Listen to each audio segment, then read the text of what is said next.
大家好，歡迎收睇師傅台，我係劉一言啊。咁身邊亦都有我嘅 AI 助手啦。Hello，你好。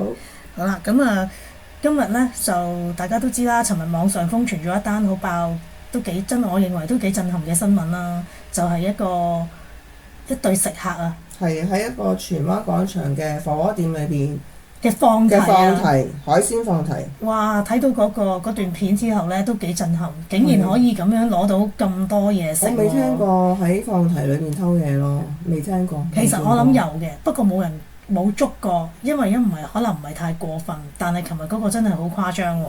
咁樣話說咧，琴日咧就喺一個火鍋放題度咧，就喺荃灣嘅。咁有食客咧就偷走咗大量，準備我哋唔可以話偷走嘅，佢就應該係準備佢帶咗大量嘅食物喺佢自己嘅購物袋裏邊。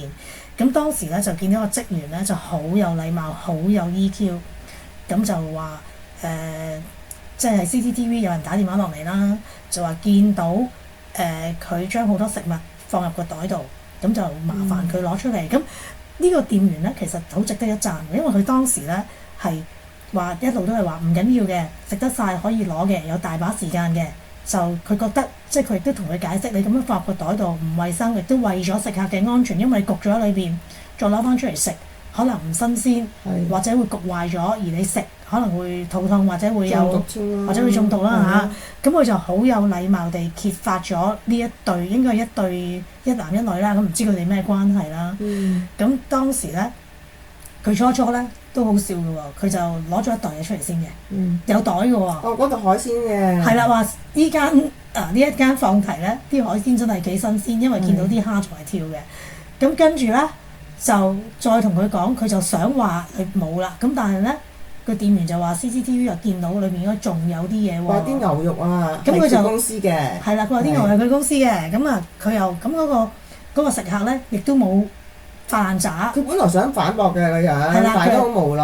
係啦，咁就攞翻啲牛肉出嚟。佢個牛肉咧，仲要擺咗喺保鮮盒裏邊嘅。佢盒應該係自己嘅。係啦，個盒就自己，佢就冇成盒，佢就徒手好恐怖，就揦晒啲牛就劈喺張台度，哇！佢揦完嗰啲牛，我仲見到佢可能佢緊張啊，跟住即刻咧對手呢頭揦完啲牛肉，呢頭就抹面同埋喺度抹個頭撥啲頭髮咯。即顯示佢嗰個行為係佢俾人揭發咗，佢好緊張，咁佢就摸下塊面，又摸下自己嘅頭髮。係啊，我覺得好嘔心咯，呢下真係。即係佢係喺揭開自己個保鮮盒，就徒手攞咗啲生牛肉。佢又好醒喎，唔拎成個盒出嚟喎，可能好驚尷尬啦。係啦，就劈喺個台面，跟住就隨手，因為太緊張，就攞嗰個手咧，成充滿咗生牛肉，就抹自己塊面，再抹自己個頭髮啦。係咁，跟住嗰個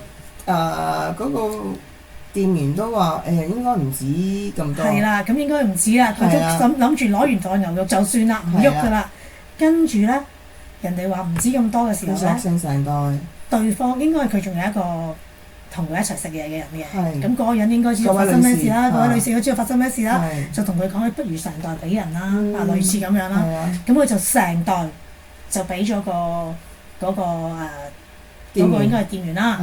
咁個店員咧就影住個店員就冇講啲乜嘢啦。有，佢成個店員都驚訝話：哇，成袋嚟㗎嘛！係 OK，咁啊成袋喎，咁啊就拎住嗰袋嘢咧，就翻去埋自己嘅可能有個台度咁啦，睇有啲乜嘢啦。哇！好多喎嗱！點解佢個袋可以好深喎？哇！我見到啲蝦仲喐緊喎，真係好新鮮。呢間係值得一讚啊！佢哋嘅海鮮非常之有蟹啦。公仔麵出前一丁佢都唔放過，攞幾包。係咯，臨尾仲見到有2包出前一大笪牛肉啦，見到。一大袋，佢個袋咧係擺到好多嘢，好深入嘅。咁佢又識得攞啲食物盒擺啲牛肉擺得好靚啦。係啦，佢仲有個食物盒啦。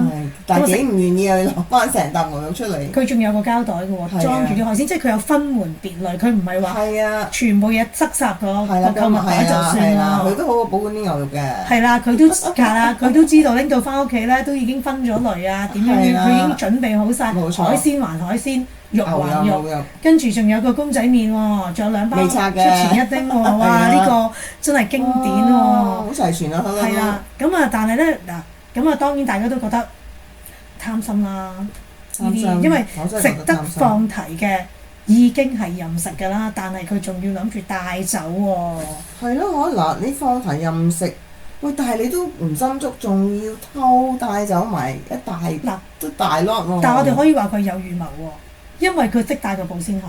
佢首先識帶個購物袋，補好嗰啲牛肉先。係啦，購物袋裏邊有個保鮮盒。係。另外仲有一個袋，嗰個袋咧係唔係一個普通膠袋，好似有啲索口啊，即係好似一個攝落袋啊。係啦，類似啦，咁即係都識好好保鮮，即係嗰啲海鮮，知道海鮮咧就需要擺個膠袋裏邊啦。咁牛肉就會擺喺個盒裏邊，呢啲係好明顯係應該有預謀啦，即係準備咗一切，就諗住今晚嚟食大餐，又食又拎啦。咁啊，即係咁好多網民咧就當然啦，好明顯啦係貪心啦，係咪？都好肉酸同埋好失禮人啊！即係可能佢都已經慣唔止一次㗎啦，因為咁有準備係咪先？幾純熟啊！又擺個膠袋喺側邊，就喺度打邊爐。佢亦都冇諗到 CCTV 影住，亦都冇諗到有人一路影一路睇，因為通常好忙都冇人會睇 CCTV 㗎啦，係咪先？係啊，即時仲要即時捉到佢，可能嗱有呢個我自己猜測啫，可能呢個人唔係第一次嚟，可能個餐廳都見過佢嚟。咁亦都見過有啲咁樣嘅情況，但係冇捉過。可能今次哇望住佢夾住，而家就加埋 CCTV 就睇住，咁就冇得抵賴啦。因為好有預謀㗎，好明顯啊。咁呢件事咧曝光之後啦，咁啊大家都睇到呢段影片之後啦，咁有其實網民咧兩極嘅意見㗎喎。係啊。咁有一邊咧就當然貪婪貪心，呢個走唔甩㗎啦。係啦。但係咧，亦都有人咧覺得咧，餐廳放呢一條片出嚟咧，去公審佢咧都唔啱喎。係啊，即係雖然佢話個職員咧，即係問得好有禮貌啦，但係其實咧都應該提醒下個餐廳，應該留意下一個法律風險嘅。即係正如個員工講嗱，你一日未離開咧，你攞幾多都得嘅。係啦，咁有集團老闆啦，聚福樓集團啦，即係牛角嗰個集團啦。咁啊，黃傑龍咧亦都喺 Facebook 度回應啦嚇。咁佢就話咧，佢都好讚個員工非常之有禮貌，係值得讚賞嘅。但係咧，餐廳咧如果咁樣放條片出嚟，亦睇到佢個樣咧，就好似喺網上公審佢啦，亦都可能要負上一啲法律嘅責任啦。咁隨時咧，對方咧覺得你未經我同意而放我個樣出嚟咧，因為佢未去到偷竊啊嘛。係啦，其實佢只係係佢未離開啊嘛，即係等於如果你喺超級市場，你攞咗包嘢，但你未離開，就算你擺咗喺你個手袋裏邊，你一日未離開嗰個超級市場嘅門口，你都唔算偷嘢。咁所以咧，喺從呢一點咧，我哋就會知道咧，其實佢未係犯一個盜竊嘅罪行嘅。咁所以咧。我哋叫做疑點利益歸於被告啊，簡單啲，就係佢都未犯呢個罪行，亦都呢個只係一個疑點。我哋懷疑佢想偷嘢，但係佢未去偷嘢啊嘛。你唔俾我擺咗去，我覺得我中意擺個袋度，我晏啲食咩？我食得落啊，係咪先？咁但係嗰個員工嗰個店員亦都講得好啱，佢話呢個係為咗衞生嘅問題，因為你咁樣擺曬個袋裏邊。你可能會焗壞啲海鮮啦，啲牛肉都會焗到臭晒啦。你食完之後可能你會有事啦，咁所以佢亦都帶出咗呢一句，係唔係話你盜竊，亦都唔係話你偷嘢，只不過覺得衞生問題，要食幾多你可以攞幾多得，慢慢食，咁都係啱。咁但係個問題而家就大家都覺得你咁樣公審佢個樣，又公開晒佢樣出嚟啦。即係佢係咯，佢又其實真係。將閒嘅私隱未經同意你就公開，咁如果嗰兩個人識玩嘢嘅，即係可以民事索償你嘅喎，即係變咗咁咪即係分分鐘係原告變咗被告咯。係啦，咁你條片應該係屬於個餐廳㗎嘛。係啊。咁應該係餐廳將呢一條片放出嚟，或者就算唔係佢擺出嚟，咁呢條片係屬於佢哋㗎嘛。所以佢哋一定有責任㗎嘛。係負最大責任咯，我覺得。係啦，咁佢就因為其實佢應該咧。擺上去，然後就遮少少個樣，你知最興嗰隻㗎啦，遮住隻眼或者遮到少少，咁就反而咧就可能避開咗呢個民事嘅殺傷啦。同埋佢話建議，即係倘若真係未説完嘅嘢，餐廳最多係只能引用相關嘅條款罰款，除非你真係等佢出門口先至捉佢。嗱，其實呢間餐廳，我覺得呢個店員咧，其實佢好心地，佢又唔想捉佢，但係咧。佢又唔想話去盜竊，咁其實佢可以行到出門口，佢先去捉佢，又或者去罰錢，佢都冇。即係我度佢都係俾足面，同佢好客氣咁講話拎翻出嚟啦咁。咁到底呢條片係咪呢一個店員放出嚟，定係呢間店放出嚟咧？即係為咗可能以儆效尤啊，殺一儆百之類咁啦。咁啊，即係呢個店員咧，我又覺得佢真係都做得好好啊。咁至於條片邊個放出嚟，我哋就冇不得而知啦。咁亦都係叫做放佢一馬啦，即係好明顯，你袋住袋嘢。有咩居心，大家可以心知肚明啦，係咪先？你攞出嚟咪大家好做啲咯。係啦，咁佢都係咁講。佢都唔想追究嘅，我諗。佢都唔想追究，咁但係無奈呢條片又放咗出嚟啦。咁影埋佢個樣。影埋佢個樣啦。咁啊，其實點解啲人要咁樣拎咧？即係貪心咯。我都唔係覺得因為窮，我係覺得係一個貪咯，貪念啦。係啊，其實唔一定係窮㗎，有啲人可能好有錢，亦都有好多個案咧。有啲比較大家有啲名人咧，都會喺超級市場度偷嘢㗎喎。佢哋唔係冇錢㗎喎，可能偷包朱古力啊，即係佢即係都當然啦，成日都話自己唔好意思唔記得攞。同埋有啲超級市場而家咪用自助俾錢嘅，亦都有好多人係攞呢一個自助呢一樣嘢咧嚟到可能都少幾件啦。係啊，我都聽過。好多呢啲事情都少幾件啦。咁有啲人咧就係嗰個刺激，佢覺得個成功感，我偷到啦，或者冇俾人發現啦，冇俾人發現啦，係啊，嗰個刺激嘅感覺啊，係啊，未必係因為錢嘅問題，未必係因為錢啊，即係同錢可能當然有啲人係因為錢啦，咁但係個問題係好多人咧都係因為嗰個刺激成功感啊，成功感咧，我覺得我呃到人啦，我覺得我可以避過到咁多耳目啦，我可以成功。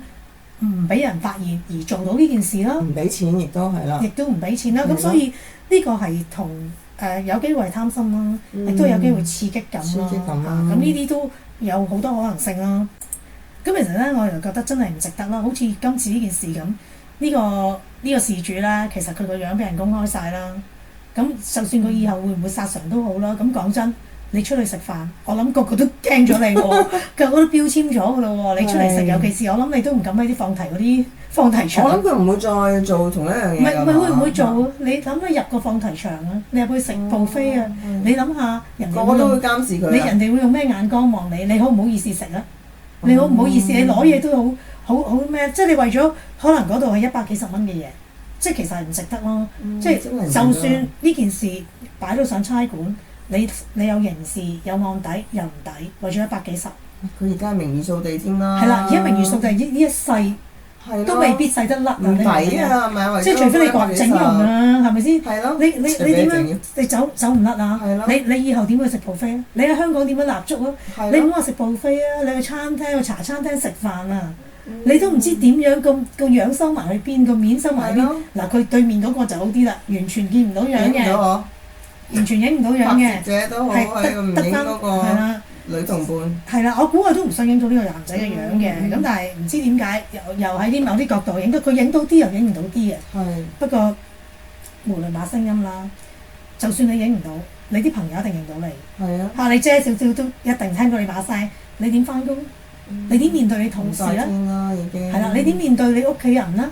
如果你有仔女，你點面對你仔女咧？所以嗰個後邊嗰個傷害性有幾大咧？為咗100幾十，其實嗰啲嘢又值嘅，即係我俾你值到300蚊嗰啲咁嘅嘢，係咪先？我諗佢唔係第一次嘅，咁有準備。應該分分鐘個餐廳都可能見過下，知道。但係又冇證據督。所以今次我咪攞個 CCTV，佢又嚟啦，照住個 CCTV 為啫，特登為佢而設嘅。如果唔係點解會即係？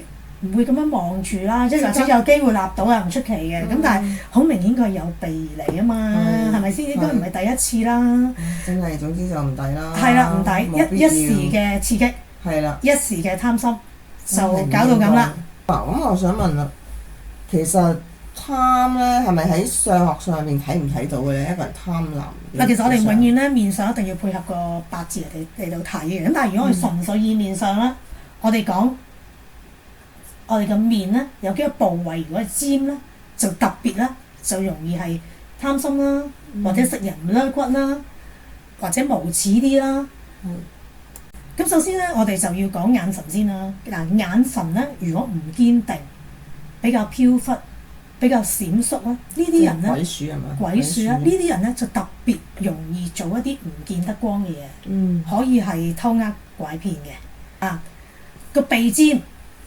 如果鼻尖而嗰個鼻梁係冇肉好窄嘅咧，又尖又窄又冇肉咧，咁呢啲人咧，亦都係食人唔甩骨嘅嚇。你見到呢啲人啊，或者你要同佢做 partner 啊，咁你都要小心啲啦。下巴尖咧，就係唔願意付出嘅。係啦，佢唔願意付出，即係話我要俾1蚊，可能我要收到10蚊嘅嘢。咁呢啲咪有機會會貪心咯。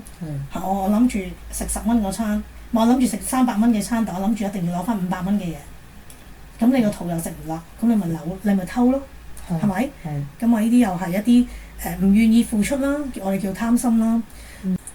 咁跟住仲有個耳仔喎，如果耳仔尖啊，嗱我哋通常啲耳咧，我哋都係圓圓地噶嘛，即係上面啊圓噶嘛。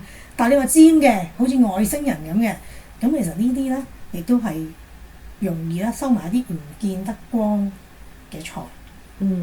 即係話唔得嘅財咧係唔光明正大嘅。偷啦真係，偷啦不義之財啦，偷呃拐騙咯。咁所以咧喺我哋嘅面相嚟講咧，雖然我哋當然啦要配合你嘅八字啦，咁但係純粹我哋唔會係即係好表面識一個人，我哋唔會知道佢八字噶嘛。我哋用個面相學嚟睇，係睇到第一步呢個人我哋需唔需要預防，我需唔要防佢咧？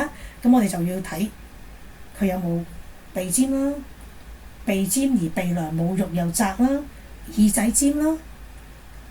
下巴尖咯，不過咧我哋都要小心啦，咁啊唔好隨便標籤人，咁啊睇相咧我哋只係講個面相啫，仲未睇到佢嘅八字，咁唔一定係耳尖、鼻尖、下巴尖就一定會偷嘢嘅，咁啊話晒咧面相咧都係一個參考嚟嘅啫，我哋一定要深入了解呢個人嘅性格啦，咁真正反映咧貪婪，往往咧係行為啦同埋選擇嚟嘅。咁不如咧，大家都要反思下啦。點解人咧明明喺足夠嘅環境之下咧，仍然要想攞更多嘅？咁呢啲係咪社會嘅氣氛令人哋好焦慮啦，好冇安全感啦？咁所以會有一啲人嘅價值觀嘅問題啦，會令到人哋個價值觀點解會扭曲咗咧？我哋明明食放題，點解要攞埋酒放題？好明顯大家都話唔攞得酒啊，係咪先？成日都仲係唔夠㗎嘛。又食又拎，又食又拎啊，係咪先？咁我都希望大家喺呢一件事方面，大家有啲咩意見啊？咁你可以留言話俾我知啦。咁記得俾個 like、訂閱同埋 comment。咁我哋下一集再傾其他嘅話題啦，好唔好？咁啊，拜拜。